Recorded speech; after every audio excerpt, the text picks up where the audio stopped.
Shalom, selamat siang semua. Perkenalkan, nama saya Elseria Damanik, NPM 19010100235. Nah, saya adalah mahasiswi Universitas HKBP Nomensen Pematang Siantar. Saya prodi Pendidikan Guru Sekolah Dasar. Nah, video ini saya buat untuk memenuhi tugas mata kuliah Pendidikan Bahasa Indonesia kelas tinggi. Nah, di sini saya akan menjelaskan tentang metode pendekatan media yang saya pilih untuk mengajarkan topik cerpen di kelas 6 SD nantinya. Nah, kita akan kupas secara berlahan, yaitu melalui pertama itu metode. Metode apakah yang saya akan pilih? Yaitu adalah metode kontekstual. Kenapa? Karena pembelajaran kontekstual adalah konsepsi pembelajaran yang membantu guru menghubungkan mata pelajaran dengan situasi dunia nyata dan pembelajaran yang memotivasi siswa agar menghubungkan pengetahuan dan terapannya dengan kehidupan sehari-hari sebagai anggota keluarga dan masyarakat. Ardiana tahun 2001. Kalau metode kontekstual ini adalah cocok menurut saya untuk cerpen. Karena apa? Karena kan cerpen itu cerita pendek yang bisa anak-anak dapat itu dari kehidupan mereka sehari-hari. Jadi mereka bisa nanti menghubungkan dengan kehidupan mereka, atau mereka bisa menciptakan cerpen, mereka bisa menulis cerpen dari kehidupan, dari pengalaman yang mereka alami sendiri. Dan lalu yang kedua ada media. Media itu apa? Media itu alat yang digunakan, media pembelajaran yang digunakan. Nah, kalau saya sendiri apa yang saya gunakan, yaitu media audiovisual. Apa sih media audiovisual kan gitu? Media audiovisual adalah media yang mempunyai unsur suara dan unsur gambar. Media audiovisual merupakan sebuah alat bantu audiovisual yang berarti bahan atau alat yang dipergunakan dalam situasi belajar untuk membantu tulisan dan kata yang diucapkan dalam menularkan pengetahuan, sikap, dan ide. Namanya audio dan visual. Audio mendengar, visual itu melihat. Jadi kalau audio visual ini adalah di mana ada suaranya dan ada gambarnya, seperti film-film atau kartun seperti itu. Kenapa saya pilih ini? Karena menurut saya dengan menggunakan ini sesuai dengan kegiatan pembelajaran yang inovatif kan gitu. Inovatifnya itu menggunakan media audiovisual seperti proyektor, seperti itu, PowerPoint, seperti itu, atau video-video lainnya yang dari laptop, di mana membuat anak tidak bosan. Mereka akan melihat gambar-gambar yang menarik atau video-video yang menarik seperti itu. Lalu ada pendekatan. Apa sih yang LC pilih kalau mengajarkan topik cerpen di kelas 6? Pendekatan apa? Yaitu pendekatan Safi. Apa sih pendekatan Safi? Yaitu adalah pembelajaran yang menekankan bahwa belajar haruslah memanfaatkan semua alat indera yang dimiliki siswa. Pendekatan Safi yaitu belajar harus menggunakan keempat unsur. Yang pertama somatis, yang kedua auditori, yang ketiga visual, dan yang keempat intelektual. Apa sih itu somatis LC? Apa itu auditori? Kan seperti itu. Nah, keempat unsur ini adalah yang pertama somatis. Apa itu somatis? Somatis ini adalah di mana anak dituntut untuk bergerak. Jadi mereka yang dituntut untuk bekerja dalam mengerjakan tugas mereka. Yang kedua auditori, namanya audi berarti mendengar atau mendengar dan berbicara. Nah, jadi anak tidak hanya disuruh ketika belajar di kelas itu, anak tidak hanya mendengar, tetapi mereka juga dituntut untuk berbicara. Mungkin mereka disuruh untuk membaca cerpen dari buku itu. Lalu ada visual, yaitu melihat. Jadi anak itu dituntut juga untuk mengamati. Lalu ada intelektual, berpikir. Nah, pasti dong gini kan, itulah pendekatan Safi tadi. Nah, sekarang masuk ke alasan. Nah, kenapa LC memilih yang ketiga itu metodenya? Metode kontekstual, medianya media audio media apa tadi, audio visual, lalu ada pendekatan safi, karena menurut saya itu berhubungan. Tadi kan kontekstual itu kan dihubungkan dengan kehidupan sehari-hari. Lalu kalau si media tadi menggunakan video-video, lalu kalau pendekatan tadi anak disuruh bekerja, mengamati, berbicara, bekerja langsung. Nah, berhubungan dengan cerpen, karena kalau cerpen ini anak dituntut untuk mengamati, anak dituntut untuk berpikir, tahu tentang cerpen. Karena kan di kelas 6 pasti anak sudah, ketika setelah kita menjelaskan, mereka memahami, mereka mengamati, mereka sudah mulai berpikir, kan seperti itu. Nah, mereka nggak harus terus yang mendengar gitu loh, mereka nggak hanya mendengar cerpen dari gurunya mereka nggak hanya terus melihat cerpen yang ditunjukkan gurunya dari video, tapi mereka juga ikut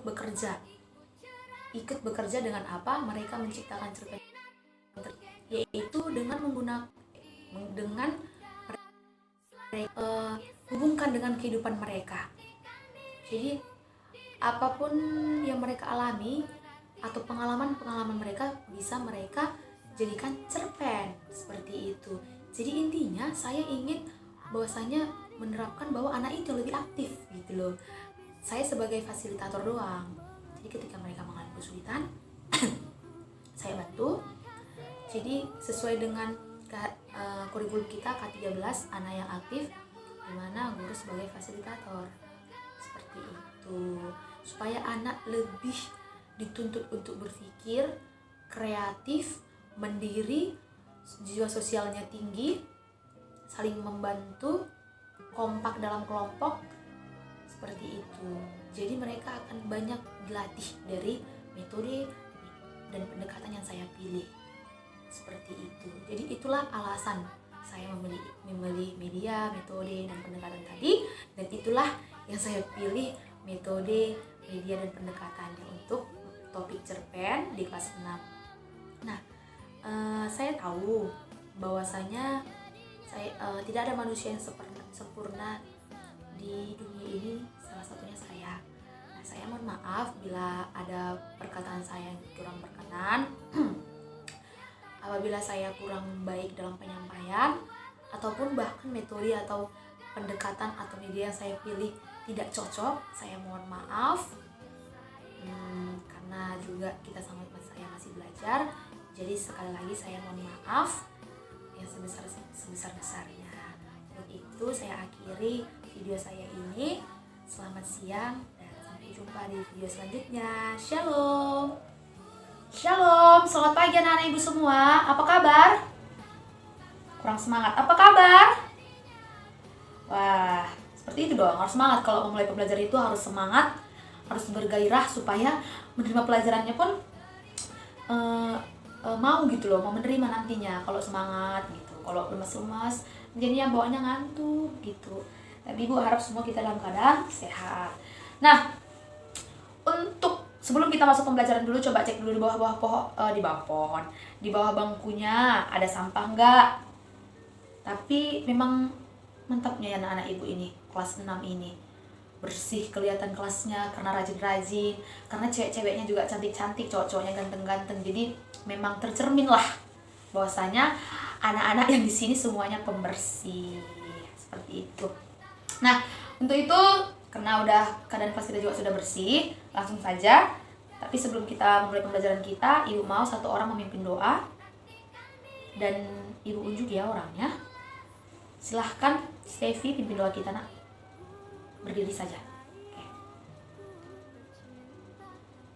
Amin. Terima kasih Steffi. Silahkan duduk. Nah, hari ini materi kita adalah tentang cerpen.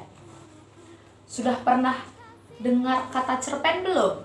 Ibu rasa sudah. Mungkin kalian juga sudah pernah nonton cerpen gitu ya kan? Atau sudah pernah baca cerpen.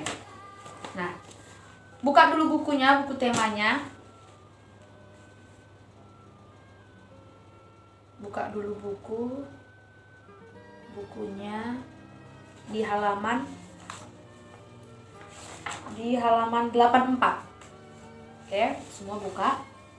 Di situ ada, sudah dikatakan di situ apa itu cerpen, ciri-ciri cerpen, dan juga ada di situ ditulis, dibuat contohnya cerpen. Jadi ibu jelaskan apa itu cerpen. Kan singkatan dari cerita pendek. Apa itu cerita, Bu? Cerita berarti tuturan atau karangan tentang bagaimana terjadinya suatu hal atau peristiwa. Sedangkan pendek itu adalah ringkas. Jadi ini adalah cerita pendek, ini adalah tentang tuturan bagaimana terjadinya suatu hal, tapi dia pendek, singkat, tidak terlalu panjang.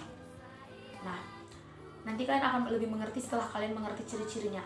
Ciri-cirinya apa aja, Bu? Gitu kan. Ciri-cirinya si cerpen ini ada 6. Yang pertama, pendek dan singkat. Karena dikatakan sudah cerpen, cerita pendek, yang otomatis harus pendek dan singkat. Nah, ada dia ketentuannya, nah, yaitu tidak lebih dari 10.000 kata. Jadi kalau sudah lebih dari 10.000 kata itu sudah tidak cerpen.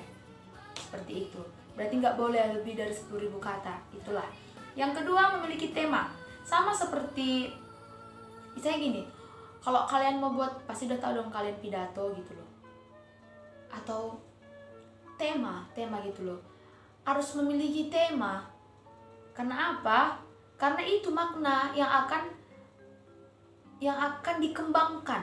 Apa pokok dari si cerpen ini, dari si cerita ini yang akan dikembangkan? Apakah itu mengenai tentang persahabatan, tentang orang tua, tentang sekolah, tentang cita-cita, atau tentang apalah itu. Nah, itu yang akan dikembangkan. Jadi kalian harus tentukan dulu temanya. Jadi yang ketiga, memiliki kejadian atau peristiwa. Ya iya dong, di cerpen itu harus ada peristiwa, harus ada kejadian, harus ada konflik gitu. Karena istilahnya kan itu kan cerita, pasti ada dong kejadian yang terjadi. Seperti dengan tadi, memang pengertiannya cerita tadi adalah peristiwa atau kejadian. Jadi di cerpen itu juga begitu, harus memiliki kejadian, harus memiliki peristiwa, harus memiliki konflik, supaya ceritanya juga lebih menarik. Lalu yang keempat, memiliki alur. Nah, alur ini adalah jalan cerita dari si cerpen ini. Alur ini terbagi dari 3, alur maju, alur mundur, sama alur campuran. Lalu yang kelima, memiliki tokoh. Tokoh itu ya itu tadi, pemain, pelaku. Harus ada pelakunya. Kalau nggak ada pelakunya gimana? Namanya gitu kan, namanya cerita. Kalau kalian nonton sinetron, ada nggak pelakunya di dalam? Kan nggak mungkin. Kan seperti itu, kayak si Upin dan Ipin, si Upin, si Jarjit, si Ato, si Kak Ros, itulah pelakunya. Itulah mereka. Lalu yang keenam, terdapat amanat. Nah, kalau cerpen itu namanya cerita gitu kan, maunya ada amanat. Ada amanat yang terkandung dari cerpen itu. Apa? Entah itu baik jangan suka melawan orang tua, atau jangan suka buang sampah sembarangan, jangan jadi pemalas, seperti itu. Ada amanat, ada pesan moral yang terkandung dari si cerpen tadi untuk setiap orang yang membaca atau yang mendengar. Latar pada cerpen. Latar ini terbagi 3. Yang pertama, latar tempat, latar waktu, latar suasana. Jadi keterangan tempat, keterangan waktu, sama keterangan suasana.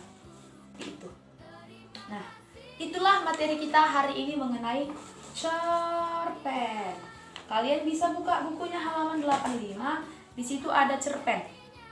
Ibu mau kita membaca secara bergantian. Dimulai dari Stephen lalu bergeser ke sini, membaca secara bergantian. Oke? Per paragraf. Dimulai dari Stephen, silakan nak. Oke, terima kasih buat semuanya telah membaca. Nah, jadi dari cerpen itu kalian baca gimana? Ada kan tadi temanya, yaitu tentang persahabatan, memiliki kejadian, memiliki alur, memiliki tokoh, dan memiliki amanat. Dimana amanatnya dan pesannya tidak boleh mengkhianati teman. Itu dari cerpen yang kita baca tadi secara bergantian. Nah, ibu akan menampilkan, biar kayaknya ibu tengok semuanya galau, suntuk, capek, mungkin mendengarkan ibu ngobrol aja, ibu Elseren dari tadi seperti itu. Nah, jadi ibu akan memperlihatkan satu cerpen untuk kita semua, anak-anak ibu. Nah, ibu harap semua nanti memperhatikannya, nak. Pada suatu hari, ada seekor kura-kura. Dia sombong dan merasa dirinya lebih pantas terbang dibandingkan berenang di perairan.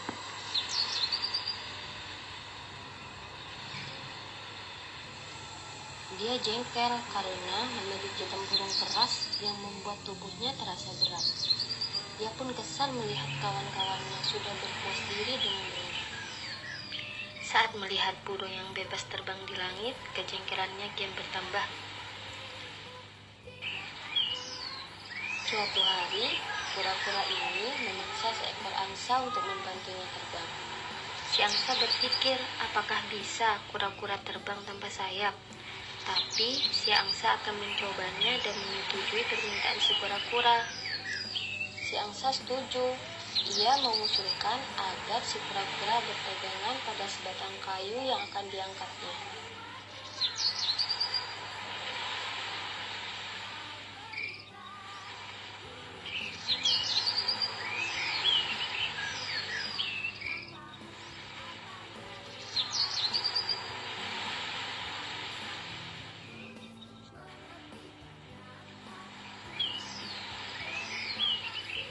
Karena tangan kura-kura agak lemah, ia menggunakan mulutnya yang lebih kuat. Ia pun akhirnya bisa terbang dan merasa bangga. Melihat teman-temannya yang tengah berenang, ia pun menyombongkan diri. Ia lupa bahwa mulutnya harus terus dipakai untuk menggigit kayu. Ia pun terjatuh dengan keras.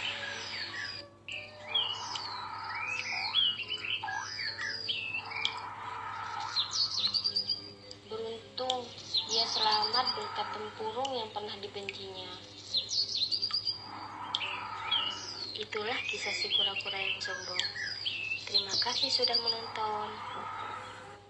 Oke, terima kasih sudah menonton. Gimana? Sudah melihat cerpen dari ibu tadi gimana? Apalah makna dari cerita pendek tadi? Siapa yang tahu? Iya, tidak boleh sombong.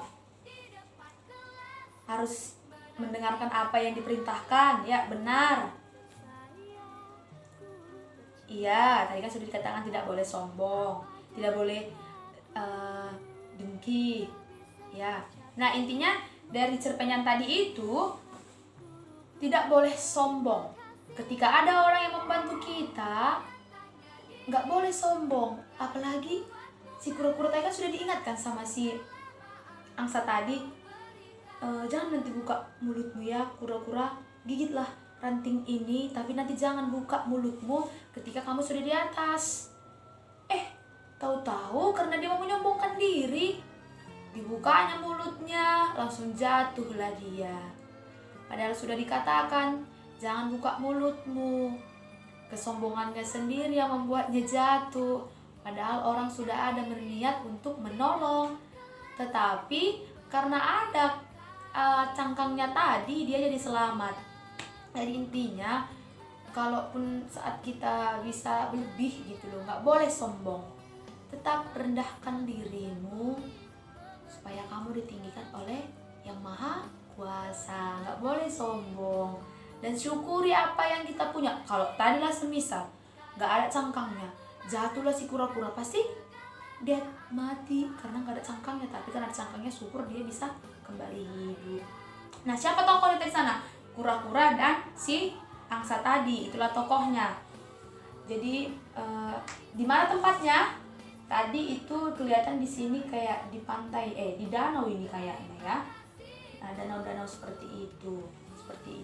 Nah, itu mungkin anak-anak ibu sudah paham dan juga tadi sudah membaca, sudah melihat, sudah mendengar juga cerita dari si kura-kura ini. Nah, untuk itu ibu kasih tugas pasti gini, terus saya bikin tugas pasti gitu. Tapi tapi memang ibu mau kasih tugas buat kalian. Apa tugasnya bu? Kan gitu. Ibu mau nanti setelah pelajaran ibu selesai, semua anak-anak ibu ngumpul dulu di lapangan. Ngumpul dulu nanti di lapangan ya. Ngumpul di lapangan per kelompok. Ibu akan bagi kelompok. Jadi ibu sudah bagi sih kelompoknya kemarin.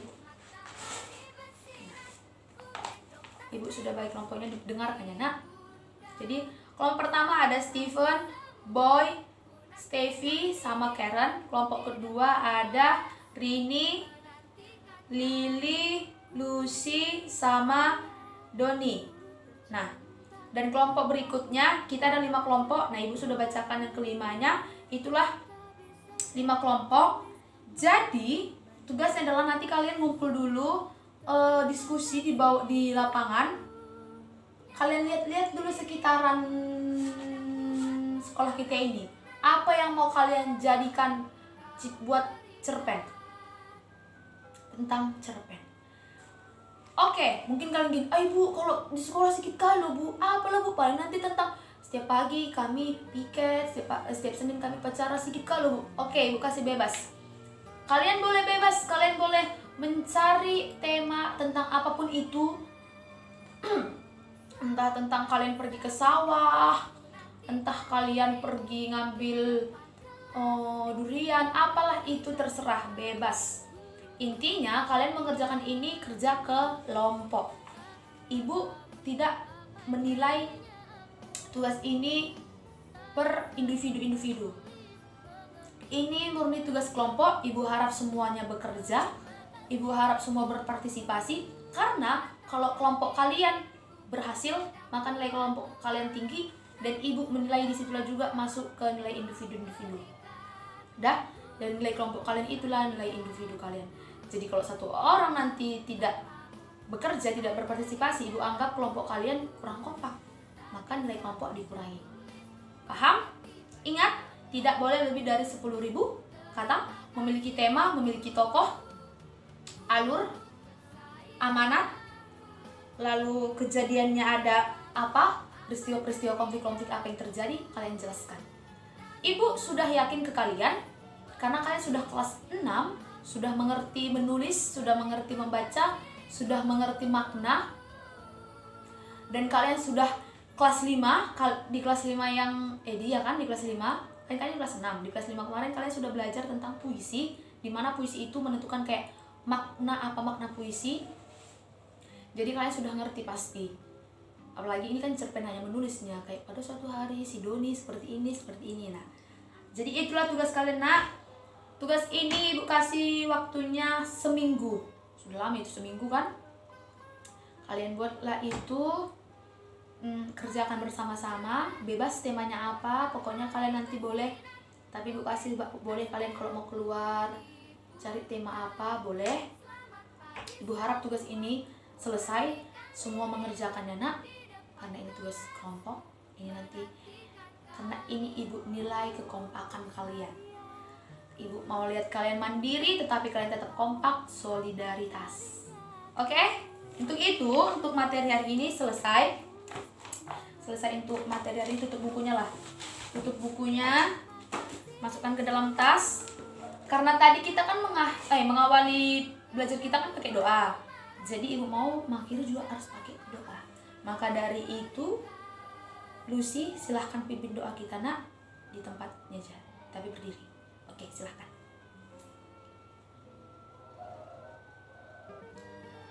Amin, terima kasih Lucy. Oke, untuk itu nanti anak-anak ibu semua pulang. Kalau yang jalan kaki, ingat jalannya sebelah kiri, jangan ke tengah-tengah pasar. Jangan pas di tengah-tengah itu jalan. Langsung pulang ke rumah, ganti dulu bajunya, makan siang. Kerjakan tugasnya nak, jangan lupa tugasnya nak. Oke, untuk itu selamat siang buat kita semua. Terima kasih atas hari ini. Ibu minta maaf kalau tadi ibu agak ada marah atau perkataan yang kurang baik. Oke, selamat siang semua. Shalom.